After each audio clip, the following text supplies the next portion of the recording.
What's up, 8th grade? Welcome back to 8th grade science. Today you're going to watch this video and then get the opportunity to practice in a couple of different ways using some activities, okay? But first we're going to start at the very top of this page. You should be looking at the I&M section of your packet. Today we're talking our final time about chemical reactions, and today we're talking about whether or not they're balanced. If a chemical equation is balanced, it has the same number of atoms on both sides of the arrow. That means that we need to count up just like we did a class ago and determine if all of these atoms are equal, okay? Anytime we see this, I want us to draw a vertical line down the arrow. The arrow separates one side from the other. The left side we are going to call reactants. I want you all to write reactants in the upper left. The right side we are going to call, and I'm going to use red for this throughout the entire video, we're going to call these products. Okay? Reactants and products. There's things you put in, there's things you get out. We have to count up the number of each atom on each element on the left and right sides, the reactants and product sides, determine if they're equal. If they're equal, it's a balanced equation. First thing I want us to do is count the ends. There's a subscript of 2, hidden coefficient of 1. 1 times 2 is 2, right? Hydrogen, subscript of 2, coefficient of 3. That tells us that there are 6. We multiply 6 hydrogens. Come over to the right side, the product side. Nitrogen has that hidden 1. 1 times a coefficient of 2 gives me 2 nitrogens. And then 3 for hydrogen on a coefficient of 2. 3 times 2 gives me 6. And we see that we are balanced here today. There's 2 nitrogens for each. There's 6 hydrogens for each. That's a balanced equation, when there's equal numbers of each element on the reactants and the product side. This is just expressed in the law of conservation of mass by using this language, okay? Right with me. Atoms do not appear or disappear. They just change form. All right? They just change form. They look different ways. You have 6 hydrogens on the left, but they're all grouped together. You have 2 nitrogens on the left, but they're all grouped together. And then you have 6 hydrogens, 2 nitrogens on the right, but they're all in one big group. So this is the example of the law of conservation of mass. Atoms just got rearranged.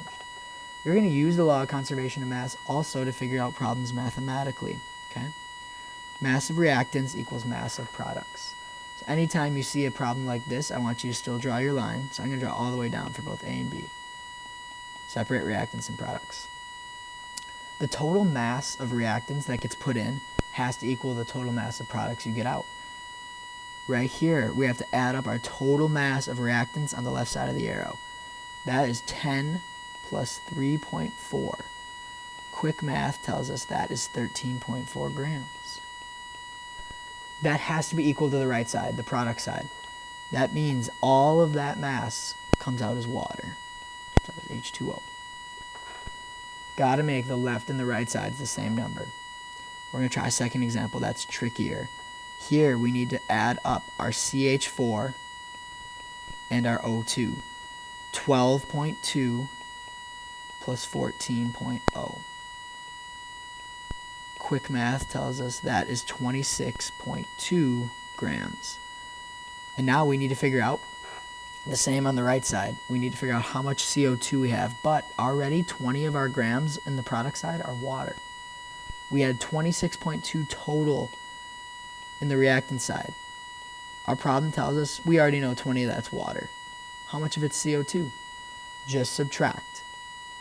Quick subtraction tells us 6.2 grams are CO2. To double check yourself, re-add. The left side is 26.2. 20 plus 6.2 is 26.2. All right? Very, very good, y'all. Next up, I want you to flip packets to find the one that says modeling chemical equations. You want to be modeling chemical equations. We're going to redraw that together. I was practicing. Okay? I want y'all looking at this packet. Pause the video and get this packet out. We are going to talk about how to represent this using pictures. Not much tougher, just a different way to look at it. we're going to use little blocks for each reactant. So I see my first reactant is 1 atom of carbon. I'm going to put it in a block, just like we were building. My next reactant is a molecule of oxygen gas, but it is O2. Look at that, you got a 2 subscript. That means I should put 2 oxygen blocks. I'm also going to count up and just give myself a quick total. That means I have 1 carbon atom, because I count 1 C block. And I have 2 oxygen atoms, because I count 2 O blocks. Beautiful. Now we're moving to the right side. That means the product side, I do products in red. The product is a molecule of carbon dioxide. In a molecule of carbon dioxide, we have the hidden 1 on the C. That means I have a single carbon atom. And I have a subscript here of a 2 on the O, which means I have 2 oxygen atoms. CO2. All right. This one's pretty straightforward. How many C's do you have? You have 1. How many O's do you have? You have 2. Is this a balanced equation? Yes, it is. 1C equal to 1C. 2 O's equal to 2 O's. That's balanced. All right. I want you to pause the video, flip back to your I&M packet, and go to the independent practice section really briefly. All right, everybody, we're going to show one more way to do these, and then you are practicing today. This is all about practice, okay? This page asks you to determine whether or not the reaction is balanced. Reactions that are balanced have the same number of the same atoms on the left and the right side. So to start, we always draw our line through the arrow.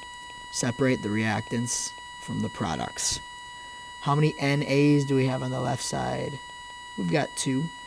2 NAs right here. How many oxygens do we have on the reactant side? There's no coefficient, but there's a subscript of 2. I've got 2 oxygens. I'm going to flip to my red color for my product side. Here I have Na2. I know it's separate because it has a capital and a lowercase. If it has a subscript of 2, there are 2 NAs. Na means sodium.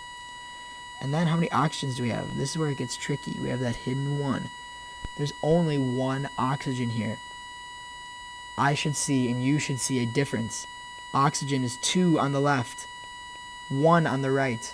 This is not a balanced equation, okay? You're going to have the opportunity to practice. You can practice on these problems. You're going to have to be able to look at equations like this, say if it's balanced, say if it's unbalanced. Count up the atoms. You're also going to have the opportunity to practice using your math. You're going to need to be able to identify balanced reactions using both counting atoms and counting masses. Remember, the mass of the products is equal to the mass of the reactants. Some of these are easier, some of them are tougher. You can choose how you want to practice today. It's time to get started. Good luck.